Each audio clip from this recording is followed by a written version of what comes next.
Producer gives us a go-ahead. Time to start the episode. Time to start. So welcome back. This is The Sacred Store and the one-stop shop for the cultural answers that have eluded you in your life. As always, I am here with the Bob to my Teddy. If you don't get it, I don't care. Ladies and gentlemen, Mr. Mojo. It's okay. And this, everyone, is my best bud, Sanjuro. Not Uncle Sanjuro, just Sanjuro. Everyone. Yes. That's our audience. Yes. No, right. Uncle Sanjuro. Of course. Yes. Welcome back. Today we are going to talk about Halloween. Our experience with the holiday, what it meant to us in the 20th century, how that's all changed. An American cultural keystone. An American cultural keystone. You know, a giant cornerstone of my kid calendar. Oh, yes. The calendar year when you were a kid was everything. When school started, when school ended, when certain holidays were, when you could expect candy, when you could expect gifts. When I was a child, as many of us raised in Gen X, many of us raised in the golden years of the tail end of the 20th century, I cherished candy. I cherished toys. And Halloween was a really great holiday for that. You know, it reminds me of the Louise Belcher line of, I'm a kid. It's not as if I can buy candy for myself, you know. So clearly there's a need for it. True.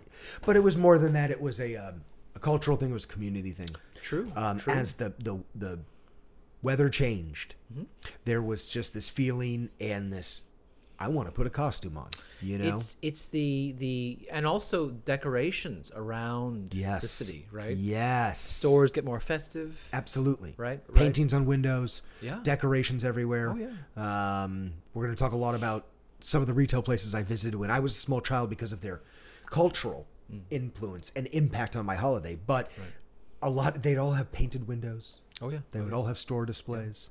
You know, for myself, I will say that kid holidays, right? The ranking was as such. Christmas was number 2. Oh. Halloween was number 1. And so there you go. That's right.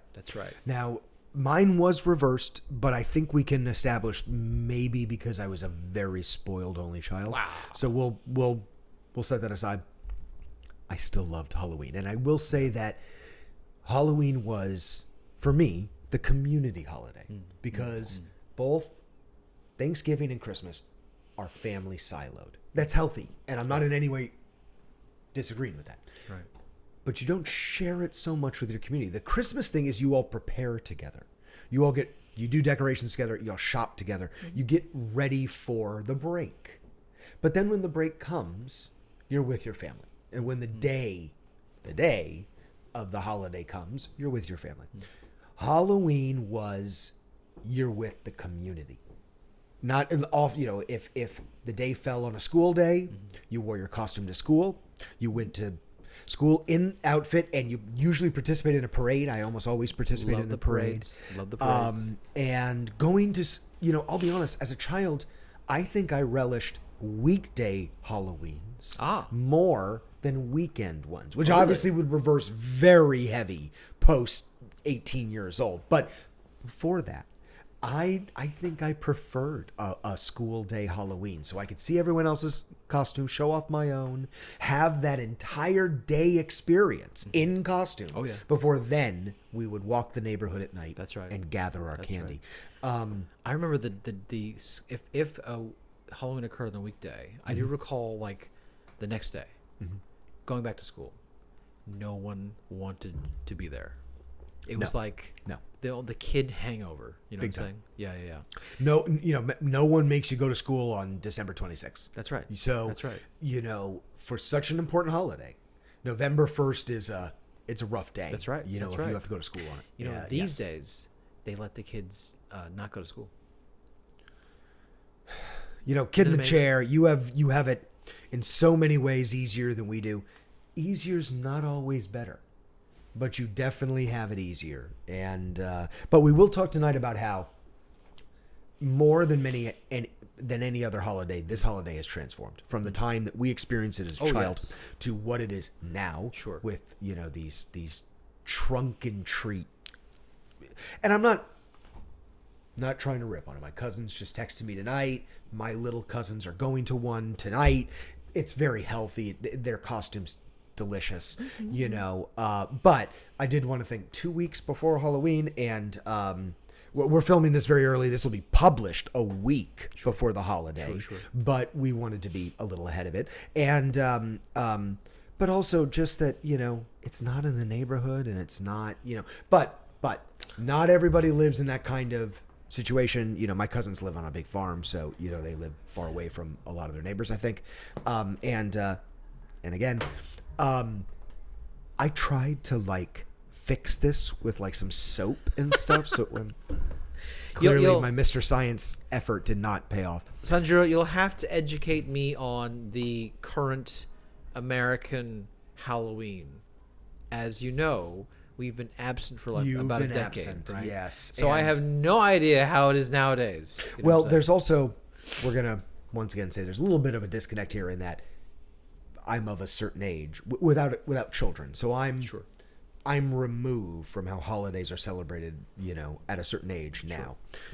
What I do know is there are these, you know, everyone goes into a post-pandemic. Everyone does these. They go to a parking lot with candy in their trunk.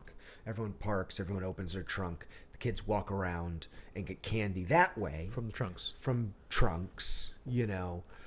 Let's look. I'm not trying to rip on it. We're all trying to deal with the post-pandemic world. But what I will say is, it's not the Halloween I experienced as a child, and I do want to talk about that a lot. Today, you know, because Christmas is still a very special holiday to me now, and I still experience it not all that different than how I did 20 years ago. Halloween's not the same, and that's part of what I wanted to cover today. I don't want to become the internet's poster child for how much better the 20th century was than the 21st century. Look, I'm an historian. I'm going to tell you something that all historians come to realize, which is there's no better time ever on earth than right now. Things evolve upwards. They always do. Yes, it would be great to see certain buildings, certain events at a different time period. Time evolves upwards. And so the reality is we are living at the best time of human beings right now. Things change so that not all things are great now like they once were. And sometimes that's part of what the Sacred Store covers. It's still important that we remind everybody we are not rose-colored glasses historians that say everything was better back in the day. You know, the truth is that's the Kids, providence. get off my lawn. That's the providence of white men. And although I am a white man, I'm smart enough to realize that it would have been better for me maybe back at some other times, but not for most people on Earth, and not for most of the people I love. And therefore, it's not better. And I don't want to get in a time machine, and but I don't mind reminiscing about some of the great things about our 20th century childhood. Of course. And sometimes that's the job of the Sacred Store, to take you back into that type of a time machine. That's right. And that's right. 20th century Halloweens were very, very special. They were. A month-long build-up that by the time the month dawned, you knew you had 31 days to prepare your outfit. And you had, depending on your level of commitment, 30 to 31 days to decorate your room or decorate your front lawn for trick-or-treaters, which a lot of people do, and I did many, many years. Oh yeah. And I still know that at least does continue a little bit. I see some of that online. I see some people. I appreciate that. Even some of my neighbors. I have a neighbor here, I'm in the Diamond District of Oakland as we film in the studio. I have a neighbor a couple blocks away that has a giant skeleton on their roof, and I love it. There's a Absolutely love house it. on the same block as the Kid and Chairs High School. Yeah. We pass by every day. It's like a 2-story skeleton. It's amazing. Love it. Yeah. Love it. Yeah. So, there was just this, hey, we're all building to this one day where we're all going to hit the streets. Sure. In costume, or whether you're just handing out candy at your home, which is what most adults did. One way or another, the entire community was preparing for an entire month, for this day. It's fascinating how much I cherish these days as a child. What I also remember is how much my ADHD would kick in, because I would be so committed to Halloween and yet always late on my costume, always late to do the work and do the committed cosplay textile work that's necessary. And I'll tell some wonderful semi-horror stories from my poor committed mother. Such a committed mother for such a always on stage child as I am. And I wore costumes to the mall. When I was, okay, so one of my favorite stories, and this is only to give background of how committed I am to costume. My all-time favorite film was The Empire Strikes Back. It is to this day. You know that. I know that. Everybody who loves me knows that. I saw that film for the first time when I was a two and a half year old child. And again, I know. For a child who had terrible ADHD, I watched, absorbed, and didn't blink for the entire program. My mother never saw anything like it. You know, my mother never. She thought, she went with her roommate. They were going to babysit me in pairs and take me out to the lobby when I got bored and I got twitchy. But you were like, the whole time. So, from that reaction, everyone thought the way to get to little Mikey is to talk to him about Star Wars, talk to him about Empire. And I had a very loving grandmother who was doted on me. And she also happened to be a pretty talented textile worker. So she sewed by hand a perfect, fully fitting 3-year-old Luke Bespin outfit for me. Wow. That I wore everywhere. Wow. My mother couldn't get me out of it. That khaki kind of... The khaki with the pockets and the boots and the blaster. Oh, yeah. And the... Oh, boy. Wow. That's cool.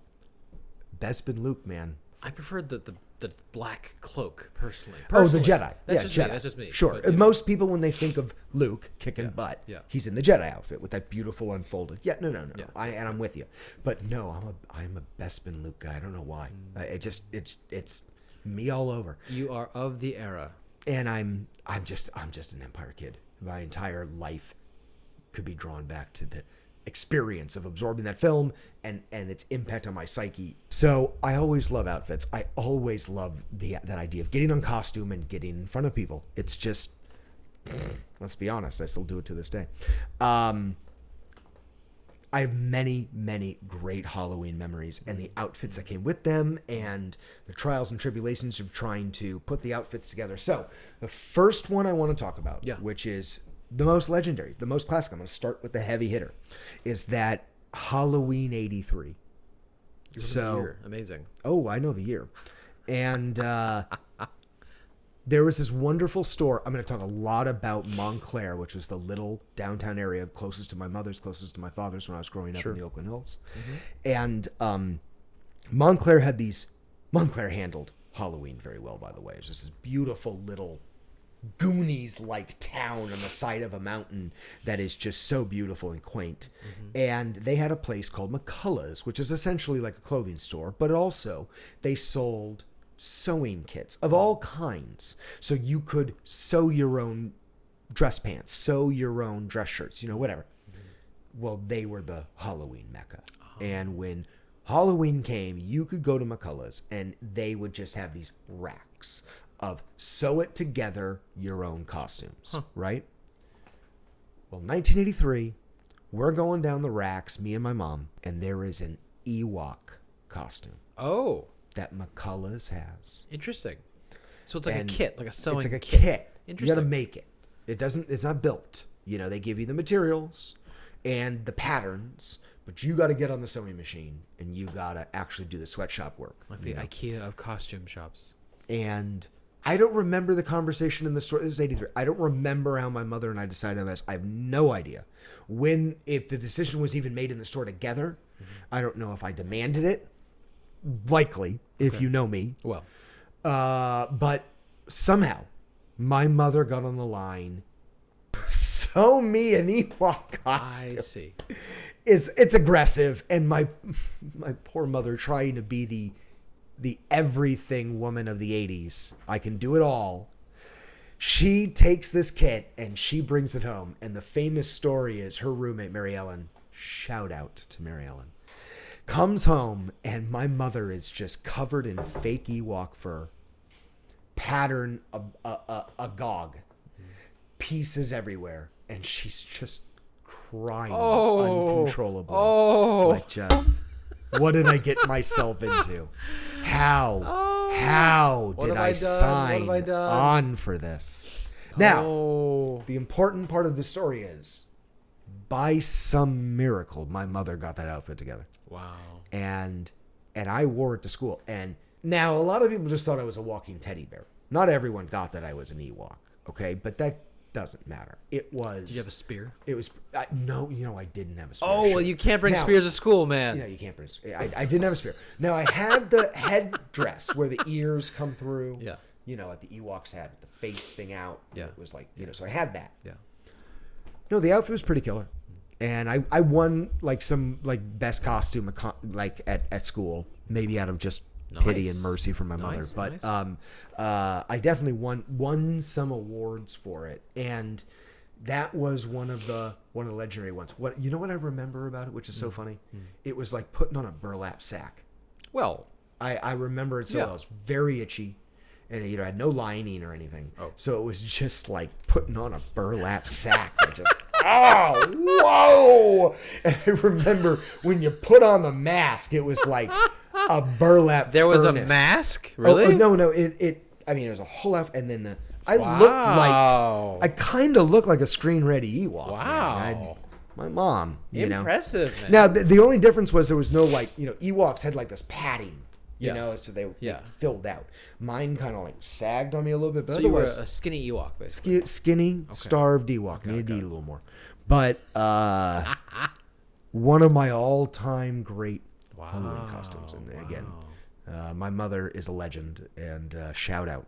Shout out. That's for the ages. Now, I had many unrealistic costume demands. And as I told you before this episode, I had times when I went, I'm doing 3 costumes this year. So 1 costume at school, 1 costume when I get home to just entertain people who come, and then a last costume to actually go out and get. You're like a Chinese bride, bro. You go to your wedding, you have to change at least a couple times. Committed. Wow. Committed. We need to get the kid excited about an outfit. Like, what would you be excited to wear? Well, actually, this calls to mind a story from last year. The kid in the chair had returned from Japan after like 9 years. Yeah. And I take him to his first spirit store in almost a decade. Yeah. And I'd say, okay, kid, any costume you like, go ahead. Free reign. Okay. Sure. Budget was no big deal. Okay. So the wife wasn't there. So of all the costumes in the in the store, he chooses a giant inflatable chicken costume. That is so him, isn't it? Yes, it was. Yes. I have photos. I'll show you. The whole neighborhood loved it. He couldn't walk very well because of course you're walking. The legs are very short. Right? Yes, that sounds right. So he walked maybe 4 blocks last year, right? But it was a riot. Everyone loved it. He was carrying with him a KFC bucket. A Jimshi joke. In which he placed the candy. Yes, a Jimshi joke. It was perfect. I got pictures. I'll show you. That's very you. Yes. So, yes. Yeah. You have a style. You have a style, kid. I love it. I appreciate it. So Ewok was one of my greats. Now, I had a couple of other follow-ups that were really powerful because I had a very crafty stepfather in the 80s and 90s. A stepfather who was an engineer. He had a bunch of other jobs. He engraved from the house for a while. But the whole point was he was a man who understood machining, understood circuitry and wiring, and he could build things out of scratch they were impressive, frankly. And several Halloweens, he built me accoutrement, accessories, that I took with me that blew people's wigs back. So the first was in 5th grade. At a certain age, I wanted to be a gangster for Halloween. Okay. So he built me a fully wooden Tommy gun. Oh. That was really impressive. Like, no joke. The full unit he built out of one piece with a stock. He measured me so that it would fit me. And the stock, full rifle, front handle like a Tommy gun actually has, trigger handle like a Tommy gun actually has. Built a big notch in it, and then he built a big wooden wheel. You know, Tommy guns come with a big, you know, it's like a clip, but it's a wheel. The idea is it holds more rounds, and he built me this big wheel that fit, and it was this awesome. And I had a trench coat and a top hat, and everyone at school was blown away by that Tommy gun. They couldn't believe it. That one was very impressive. That's cool. Only to be outdone the year later, where I decided, and I don't remember the full idea, but I think it was off of like a book report or something, but I was going to be a wizard. Now, I was not Gandalf. This was predated my Tolkien readings, so I wasn't Gandalf, but I was going to be a wizard of some sort. He built me a staff. Now, this is a very true story. He built me a staff where he casted a resin ball to go at the head of a big metal staff that he cut. Interesting. And it had electric wiring in it and a battery in it. So as I held the staff, if I pressed a little button on it, it had a big fogged cast ball at the top that would light up. Cool. It was really freaking cool. People couldn't believe it. Like, where did you buy this? How did you get this? It's like, my stepdad made this for me. That's a really awesome staff, man. Sounds like it. No, the staff blew people's wigs back. Cool. And I had it for years in the closet. Like, it was just... JD, my stepfather, he had moments of brilliance as a step-parent. He really did, where he stepped up and put so much effort into something because he loved me, you know, and he wanted to enhance how he knew how excited I was about these things, and he knew how much these things meant to me. And that's great, you know, a permanent film producer with no camera, no set, but always in production. JD understood the drill and always contributed. I'm very appreciative. And so did my mother. You know, there were many other outfits that she helped with. She helped me become King Tut one year. I had a big headpiece and stuff like King Tut. And then there was the Dark Crystal idea where I was going to get on stilts. Right. I remember their name back in the day, but I don't remember now. And we did some trials, and it didn't quite work. It wasn't gonna quite. We were gonna do it. Interesting. But it's how committed I was in the old days to get on stilts.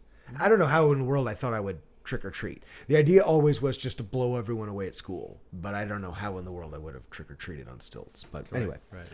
Anyway, Halloween was always a big. So one of the last things I want to mention is just not specific outfits, but just these patterns that I would have at this time of year. And again, one of the retail spaces that's in downtown Montclair, it was essentially what we would call now a Hallmark store. They sell cards, they sell furniture and home stuff, they sell, you know, it was essentially a beefed up stationery store. You know, you want to buy a Mother's Day card, you go to we called it the Sandpiper. Sure. That's what we called the store. Well, it also had a lot of seasonal changes. It was a store that had seasonal shelves. And boy, did they do Halloween right. Whole bunch of masks out for me, different every year. Vinyl records out, you know, different, you know, some same, some evolving. And just all the normal silly string, different buckets you can use as your carriers when you are trick-or-treating, all the various normal retail things that are and every year going there, that's when I knew it was Halloween, when we take that trip to the Sandpiper.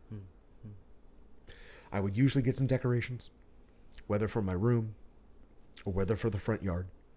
I would usually get a vinyl record of some sort, which was usually one side the Monster Mash, the other side like spooky sound effects, werewolves howling, bats, you know. And I loved it. Like us 80s kids, we would put these records on. It sounds so ineffectual and ridiculous now, but we would love it. We'd listen to these stupid sound effects. We would listen to Vincent Price read the same thing over and over again. We would love it, you know. And you knew it was Halloween. you knew it was fall. Yeah. You know, summer's over. We're transitioning, and you knew it was the heart of fall. So yeah, I got to admit, I'm a Halloween guy. I feel like I've lost a lot of it recently, and I want to get it back. I want, if I can even say this, I hope the Sacred Store can help me bring some of it back. You know, I don't know. In future years, maybe I'll wear costumes on camera. I don't know. We'll see. Well, you should come, trick or treating with the kid in the chair and I this year. Why not? Maybe I will. Yeah, well, yeah. Actually, I wanted to host a party on Thursday, but I don't think anyone's going to be up for that. I think I'm going to host a party on November 1st, which is a Friday right afterwards. Yeah, that's the best one. So you guys can do your thing and then come to my party on Friday. Well, yeah, you gotta come out on Thursday night with us. I guess that's the plan then. Yeah. I guess that's the plan. See the very few number of kids that still go out, and hike around for candy. So there yes, are a few of them, not many, but there are a few. That's the difference I really want to talk about, is that when we would go out on Halloween, Yeah. on Halloween night in the 80s, it was what we would think of now in the 21st century as a neighborhood night out. Sure. Where, national neighborhood night out, where everyone leaves their homes purposely. And you at this time of year, you don't see that anymore. It's dark. Everyone's afraid for their children and their communities. Well, it's just not the same thing. There was this fearlessness at the time that we were doing this. And I kind of think it was like this mutual trust you had yes, for your neighbors. yes. That they would not, skewer your children. Well, it's first off, no one truly needs to. No one's neighbor is a murderer, for Christ's sakes. We have laws in place. People will catch people like that. The reality is, remember, those things are urban myths. You and I grew up with those ideas that things could be in your candy. Razor blades in the apples. Razor blades in the candy. kind of thing. And Yeah. I remember multiple times when I was a child coming home and my mother or my mother's roommate or together had to check my candy. Right. It wasn't until I was an adult and I looked back on the internet that I realized that was never once happened. Sure. Never once happened. I think I told you it was a single incident, late 60s, early 70s, of a guy who was actually trying to commit infanticide. Right. And he poisoned his own child. It wasn't a neighbor. It wasn't someone handing out candy. Right. It was him poisoning. That's the closest we get in history. There is no some sicko who poisoned a bunch of candy and handed it to straight. That never happened. It's an urban myth. And yet, multiple Halloweens when I was a child, they checked my candy. So, Right. those paranoias existed. It's just that we still let kids go. We still let them go out in the neighborhood and go, and that was a big part of it. When I was a kid, we had an adult chaperone. When I got older, we would go on our own. And then later in life, Halloween was a time to socialize and meet and, I'll tell you, in Japan, Sanjuro, okay, this is the truth, okay? Halloween isn't a holiday for adults. For adults, right? There are almost no things for kids in Japan on Halloween. The idea, the inherent idea of strange kids going up to your door Right. and knocking on it Right. is a reason to call the cops. Anti-Japan. That's Yes, why I know. no one goes trick-or-treating in Japan. It's an absolutely foreign idea. Yep. Okay? Yep. The closest we could come when the kid was there, right, was we have to go to a mall. We have like a stamp card, and you go to the stores on the card, and they stamp it, and they give you candy. And so at the end of the night, you have this like full card full of store stamps, right? And you get a bunch of candy? And you get a bunch of candy. But is it sweet? Does it have sugar? No. Of course it doesn't. Nothing in Japan has sugar. Jeez. It's like, it has enough sweetness as like a breath mint or something, Yeah. Yeah. A lollipop. Well, or yeah, okay. A Tootsie Pop, I don't know. I mean, don't get me wrong. Right. I'm not trying to sell type 2 diabetes to any other country in the world, so that's fine. I'm not going to hold that against them. Yeah. But I was telling you the other day, the history of how corn syrup took over this country Oh. versus how in Mexico, so many products to this day use cane sugar as they should. Right. You know why that is? It's because sugar is easier to grow in Mexico than it is in America. Corn is easier to grow in America than it is there. And when farmers discovered about 70 years ago, that you can turn corn Into sugar. into a syrup that actually has it creates sucrose that then gets sugary. Well, then maybe we don't need all of those tropical countries to grow our cane sugar. And maybe we can just sugar all of our stuff with corn, where none of the research was done about how difficult to process corn syrup is versus cane sugar in the body. Sure. It tastes good. Who cares?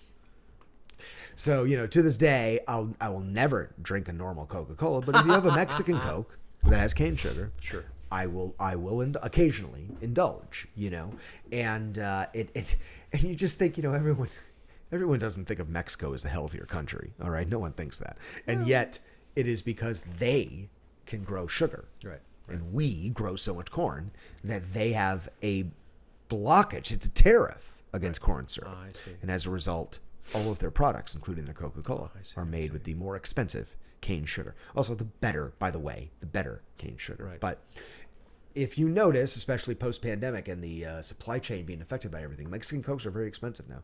Really? They used to be quite cheap, but now they're very expensive. Well, everything's very expensive these days. Isn't everything? I myself enjoy a nice root beer every now and then. I do. Root beer, But yeah, the great thing about Halloween is the variety. I'll tell you, my favorite thing about Halloween, absolute, you're going to think I'm so nerdy, okay? Give it to me. True story, okay?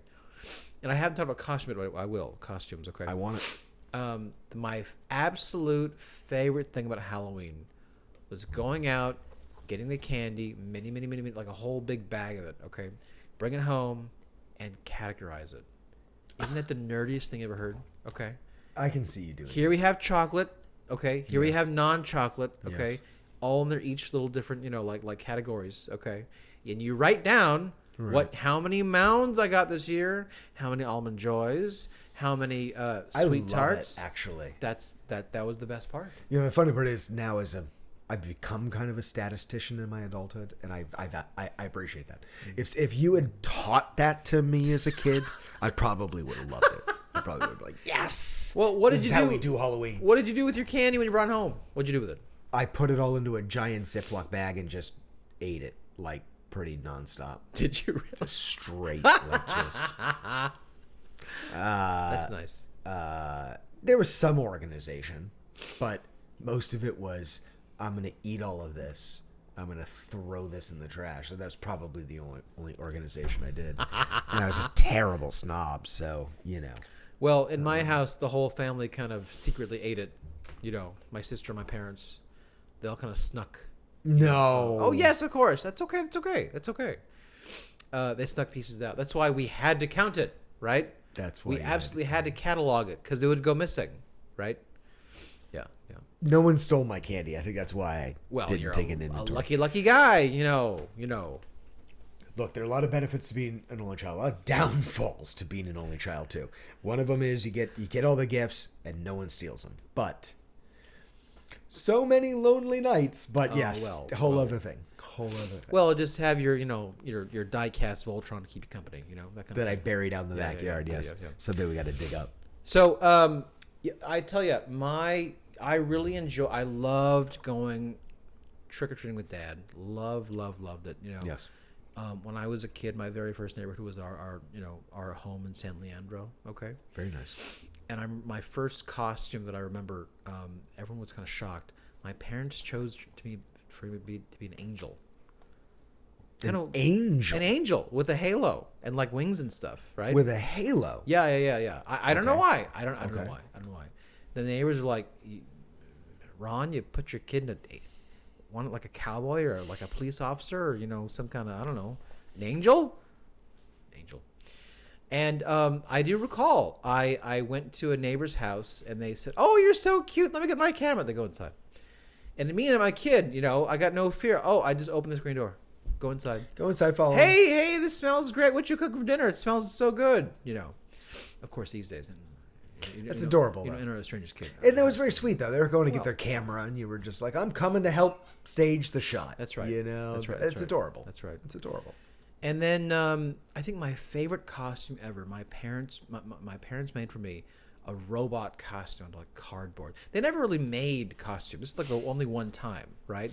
I didn't have like Madame Miracle with the AWOC kind of sewing machine. Right. But my parents did make for me a robot costume with like a big cardboard box that cut out like a hole in the top, and put a smaller box for my head. Yes. Right. And they put like some like metal grill work, some like screen door piece for the mouth. I love it. Right.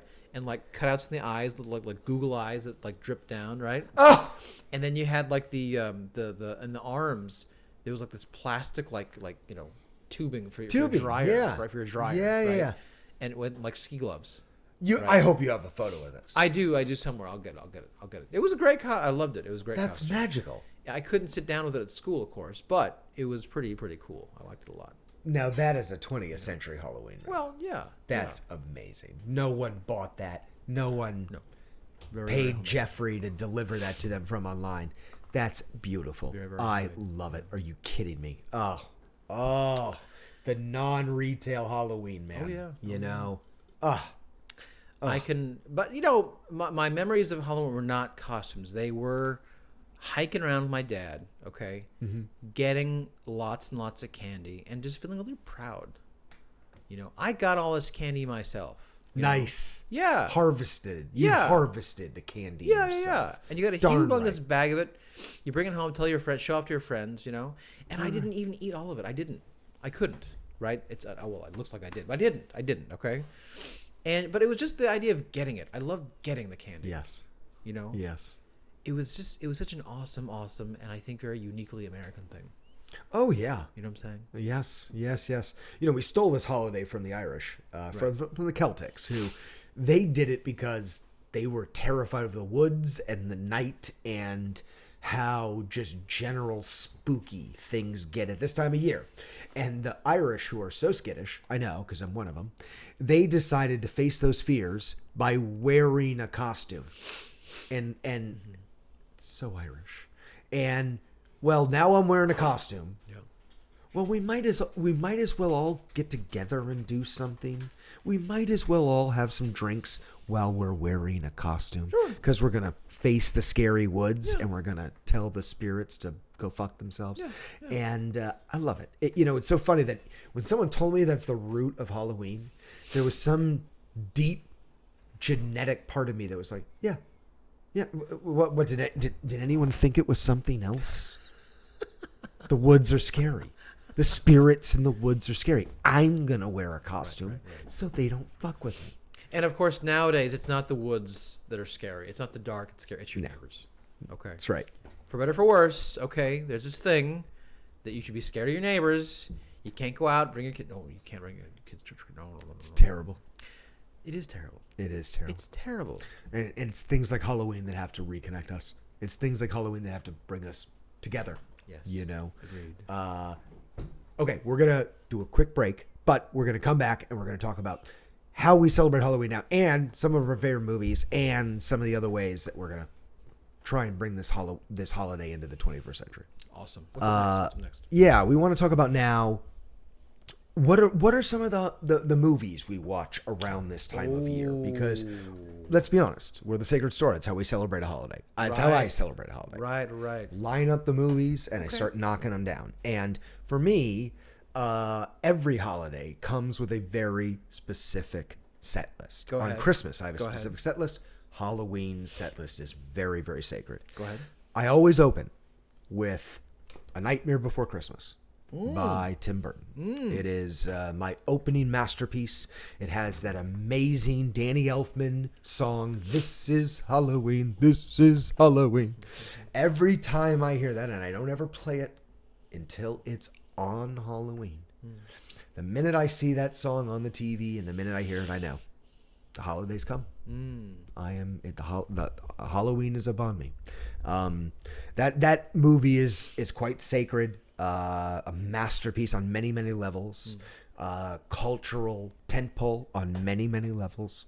And in the exact same way that you could say A Christmas Story might be the single most important holiday movie of that holiday ever made, I would say A Nightmare Before Christmas is that for Halloween. We should do an episode on Christmas movies. Well, we will, Oh, because I'm like an expert. of course we will. An expert. Man. But let's we're on this holiday. Right, Let's hit those, right. because there's some other really, really great ones that I watch every year. I was a big fan. I'm not really of well, of course, as a kid, you don't really watch a lot of horror films unless you're a very special person. You know what I'm saying? Unless you're a goth kid. I didn't see Alien until I was 21 years old. Are you I kidding? just revealed something very, very embarrassing, but true. Yes. 21. 21. Yeah. My parents made it very clear I was not to watch scary movies growing up. Wow. Okay. Wow. So- Well, what I will admit is that I saw James Cameron's sequel before I saw Ridley Scott's original masterpiece. I saw them in reverse order. Sacrilege. Well, I saw Aliens not long after the film actually was made. I probably saw it in 87 or 88, a year or two after it had premiered. I probably didn't see Alien until 90, or around there. Well, you were still a young guy. Still very young. Yeah. Yes. And I also told you about the very scarring experience where I had a 20th century film childhood. I saw many films way too young. Shouldn't have seen them. Way too young. Where it's like, what is that child doing here watching this movie? That's so Gen X. Very Gen X. One of the biggest ones was I saw Aliens very early. I saw Predator in the theater. That was 87. And Predator was a masterpiece, and I loved it. Wow. So 87, I would have been 9. That's Yeah. very early to Shh. take a that kind of thing. child into Predator. Yeah. Loved it, by the way, and cherished it. And but the one that was just too far. What's that? Was my best friend Stephen Kessler. I've given him a couple of shout outs on the show. Stephen, I hope you're watching The Sacred Store. You're a member for sure. We went together when he was 11 and I was 10. Oh my. To see Full Metal Jacket in the theater. We lied to everybody about what we were going to see. No, we're going to see Big. We're going to go see Big in that other theater. Oh my God, that's so And good. we did not go to that theater. So- We went to that theater Oh. and saw Full Metal Jacket. What marketing could have driven you to see Full Metal Jacket? I'm so shocked. I mean, I saw that in film school and I was shocked. But you seeing it as a child, holy moly. Very scarring, actually. I like, in all honesty, I was like scarred. I can imagine so.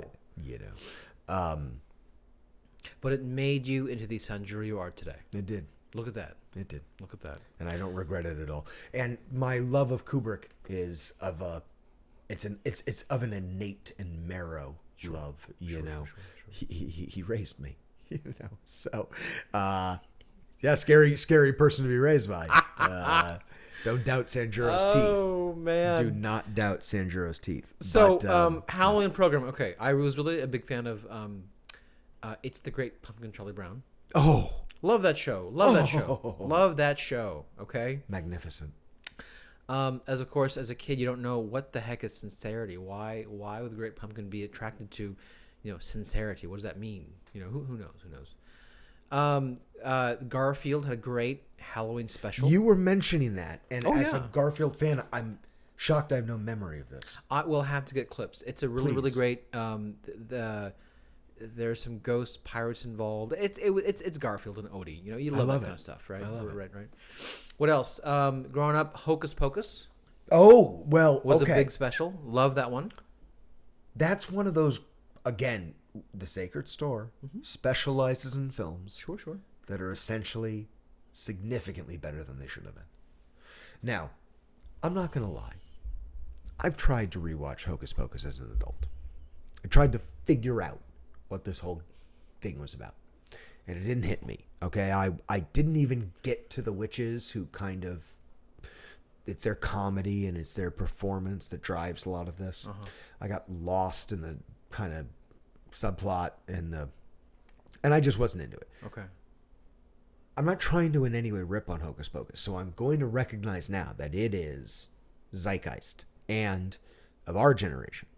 Boy, is it loved, But I'm not gonna lie, I'm not one of the people that shared the love, Now, there's a lot of Halloween stuff that we can get into that I'm really into, but for whatever reason, hocus pocus, I'll recognize. And if I meet other Gen Xers and that's their thing, nod to it. I don't rip on it or argue with it or anything like that. It's just not my thing. Well, I think you just weren't paying attention to Sarah Jessica Parker in that corset. That's what I think. You know. Fair point. Well, teenage, person. There you go. Right. No one pointed that out. Oh my goodness gracious! Yes. Google that image search that right now. Yeah. Not bad. Young Sarah Jessica Parker. Well. It was not a bad outfit. Okay, we're going to talk about this in a future episode. Okay. Yes. But as an adult, well, as a film student, I really got into zombie films. Okay. Humongous fan of zombie movies. Interesting. Love those. They're their own thing, are they not? And they've, Yes. as a genre, have only caught more fire. When you and I were cutting our teeth as film students, Oh, yeah. that wasn't a genre.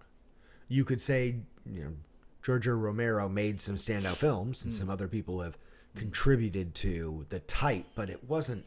You wouldn't even say it was its own genre. You would say it was just horror films that have zombies in it. Right.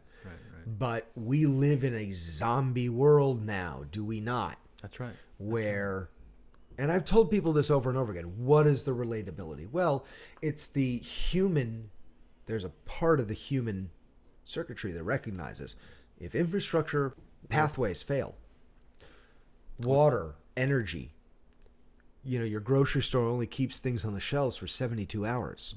When those infrastructure pipelines fail, human beings will turn into another thing. They will turn into an animal that will. Now, no one's going to come back from the dead, and no one's going to try to eat your brains once they're dead. No, that. Sorry to fuck with Christianity, but no one comes back from the dead. All right, It's a Halloween special. Who knows what could happen? But what the genre is hitting is that zeitgeist part, which is that when civilization collapses, right, every other human being may as well be a zombie. I like They're that. not going to listen to you. Yeah. And they're not going to want to hear your sob story or how much your baby needs to eat or whatever. They're going to fucking eat you. And it's the human mind as a zeitgeist preparing all of us for that. So I always find that, and I've mentioned that to even zombie fans, and they all, takes them a while to digest it. But I've had many of them text me later and go, you're right. Well, yeah. It took me a minute to digest, but you're right. And it's this instinct that it's like helping us all digest that possibility, which is, and I'll say this again, your biggest enemy in a world of 7 billion humans. It is not monsters. It is not the weather. It is not asteroids. It is other human beings who are your biggest threat and your biggest danger. That's right. And zombies help you digest that. It dehumanizes them. Sure. It doesn't make it so difficult to think about. People use these terms like I have a zombie vehicle, I have these zombie weapons. That's just to mow down a bunch of human beings if you need to. And you're making it easier for you to mentally digest, Anyway, this story reminds me of the when the 2011 tsunami happened in Japan. Yes. And of course power was out. Yes. Right. At the convenience store. When the customers realized that the cash register would not work. Right. What do you think happened? In Japan, I think everyone would make an organized line and put their name down on a list as they gave cash. In another country, it's looting. You're almost right. No, they put all the items back. Oh, well, and okay. Left the store. And came back the next day. I didn't think Japanese enough about it. I went half Japanese with it. I didn't go right. You put it all back and you wait till the system's back in place. That's right. However, if we're talking zombies, all you got to do is go to any commuting hour at a train station. You'll see a bunch of zombies there. Yep. It's okay. Yeah. Yep. Yeah. Anyway. Yeah. Yep. Halloween. Any other Halloween programming you want to discuss? Many. Well, go ahead. My lineup continues very strong. Yeah, I have a go. wonderful lineup. Go. Beetlejuice. Ah. Every year must be played, celebrated. I mean, it is the Halloween movie of Halloween movies. That's right. Very disappointed to say that you and I did not go and see the sequel to Grand Lake. I think it's a personal failure to both of us. I'll probably cut this out. I'm just saying this to you and I. You said that to me. We got to go see Beetlejuice. And I failed you. Well, we should have done it, because the Grand Lake needs our revenue. We should have seen that sequel there. Is it now finished? It is. That run's done. It's not there anymore. Okay. But we'll watch it here when it comes out on streaming. They're so quick these days, movies in the theater. What? That's insane. Exhibition is dying, brother. The world has changed, man. Telling me. Exhibition is dying, brother. And all brick and mortar. Business, retail. Used to be you could wait. You could see it 6 weeks later, right? Especially if there are second run theaters. There were second run theaters back in the day. Are there no more of these? Are you kidding? First run can't make it. Second runs are long gone. Long gone. My dad used to love that. Now, first off, second runs haven't really been big in California for the last 20 years, but they were very big in Florida. My dad would go, loved his second run films at a discounted price. Yeah. See him a month later. Yeah. Still in a movie theater. Yeah. But for $5, not 10, $12. My dad loved his second run films. He used to always call me. I'm going to some second run films. Have you seen this yet? Have you seen this? Tell me if it's any good. Nope, not anymore. Exhibition is a dying thing. Man. Oh man. No, it's very sad. It's very sad. And for you and I, who I love sitting in a dark room with strangers and popcorn. It gives me a unique feeling that we all took the time to be here. This is worth watching. Gives me that feeling. Yeah. You don't ever get that at home. Yeah. No matter, and I love home watching. I'm a homebody. I live in a Pee-wee's Playhouse. I'm a homebody. Okay, but that validation of we're all sitting in the same room at the same time for the same reason. This must be worth it. I miss that. Well, you know what you're describing. You're describing a ritualistic behavior that people used to do, much like trick-or-treating. That's exactly right. It's in the same vein and on the same level. And that's obviously why I'm revisiting it. I don't want our podcast to be this, I wish I could get in the time machine to the 20th century, but there are things we miss. There are. Yeah. And we're not saying it as if it was better in the past. It wasn't. I love today. I love the 21st century. But maybe we can bring some of these things back. Maybe we can they're not lost. And when you were a kid wearing that costume, walking around the neighborhood, there were people everywhere. Groups of kids ahead of you. True. Groups of kids behind you. True. It was not this lonely fright. It was very communal. Oh, yeah. And very, well, this is what everyone's doing. Like, you would feel FOMO if you were sitting at home. Like, I'm not going to walk and get candy. You'd be looking at your door at all the people going by. Like, It's like that scene in E.T., right? They walk out. They got an alien in a sheet, okay? And there's everyone outside. Maybe the best film version of a 20th century Halloween. I was thinking about this. Yeah. And the fact that you said it, I think I'm going to say it officially. I think E.T. might capture the 20th century Halloween maybe better than any other single film I can name. There are some others somewhat on the list. But when I just call it out of the Rolodex of my mind, it's E.T. That's 20th century Halloween. Yeah. And you can bring an alien to your neighbors because it's Halloween. Yeah. Makes me really miss it. Now I'm sad. Now I got myself sad. That made me miss it, Well, Sanjuro, you got to come trick-or-treating with the kid in the chair and I and the wife, this year, why not? Just take a walk around, see some kids, it's remaining kids, I should say, in costume, and get a Snickers. Why not? I don't know. Do I have an outfit in the closet? I'm not sure if I do. You might. You might. Did I tell you about the time that I was living on Piedmont Avenue? And this is before the kid in the chair. Yeah. My wife and I carved jack-o'-lanterns. But of course, if you put them in front of your apartment door, no one's going to see them. Unless your neighbor is like grumpy and walks by, right? This is an episode of Bob's Burgers, which is so great. You are my Bob, so keep going. This is perfect. True story. So we carved these beautiful pumpkins, and we put them out in front of the building. Yes. In Oakland. Yes. Like not very smart people. And so I go to work that day, and the pumpkins are there. And I come home, and my pumpkin is gone. Hers is not, but mine decided to take a walk. So I'm like, I'm very, very upset. But of course, right. So and then I go to work the next day, right? Heart crestfallen. Okay, my pumpkin's gone. Okay. Right. And then during that day, I get a text. The wife says, "Your pumpkin came back. It was back." And I'm thinking, what? That's impossible. Come on. That pumpkin in West Oakland, who knows where it is, okay? It's gone, right?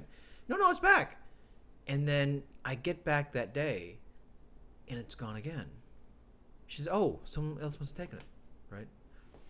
Who knows, man? All I know is my pumpkin went on vacation and never came back. So the question really becomes, double theft?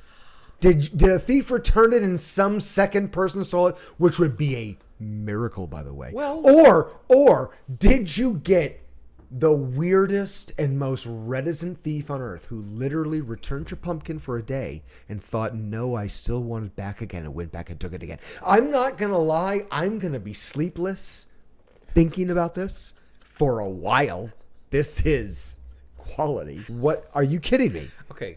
Decent people vandalize a pumpkin. They don't just kidnap it. Okay. You're going to F with some pumpkin. Return it? You take it and you then smash it. someone else takes you it? You don't kidnap it. Come on, man.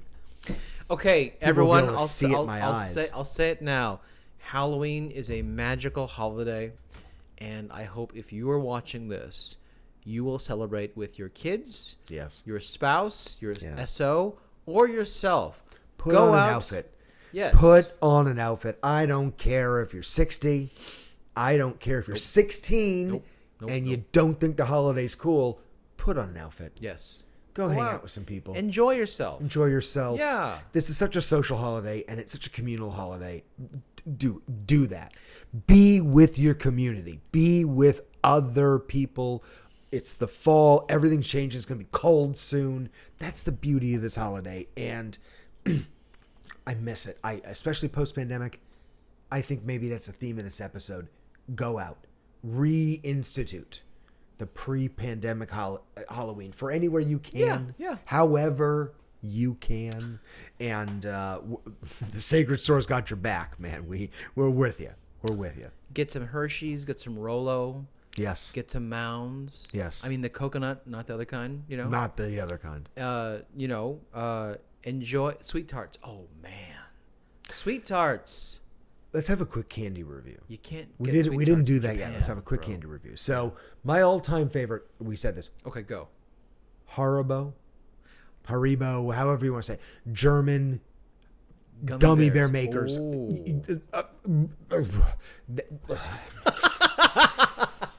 Sacred Store, man.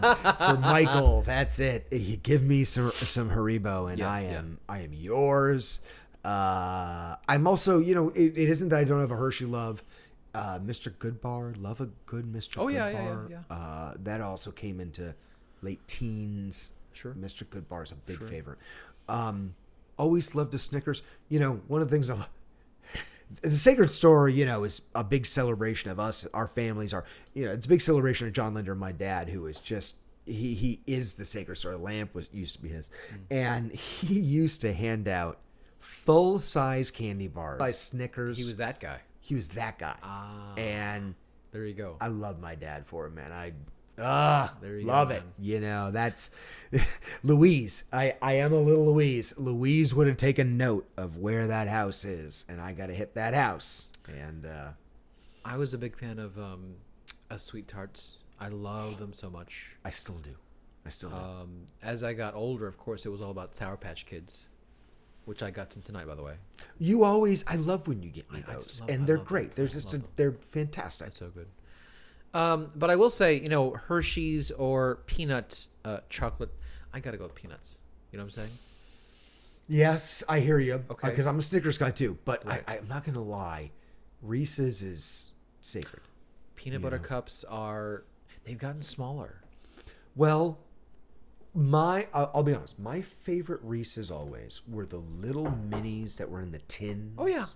So we called them crowns. Yeah. And because they look like little king crowns, and the crowns were just Popping those like two.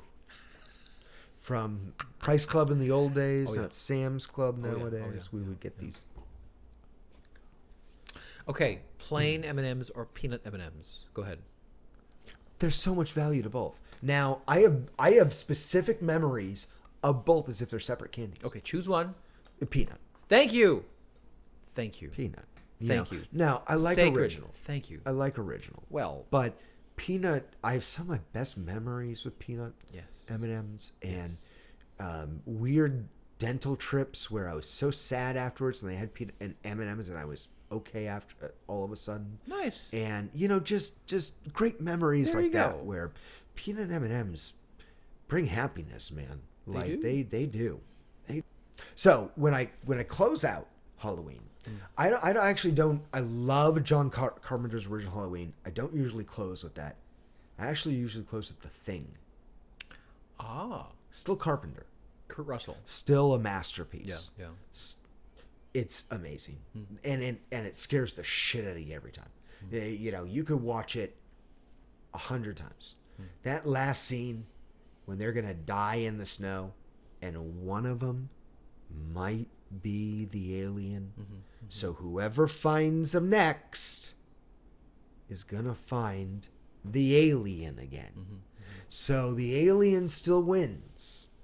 Both guys are gonna die in the snow. They're gonna die facing each other.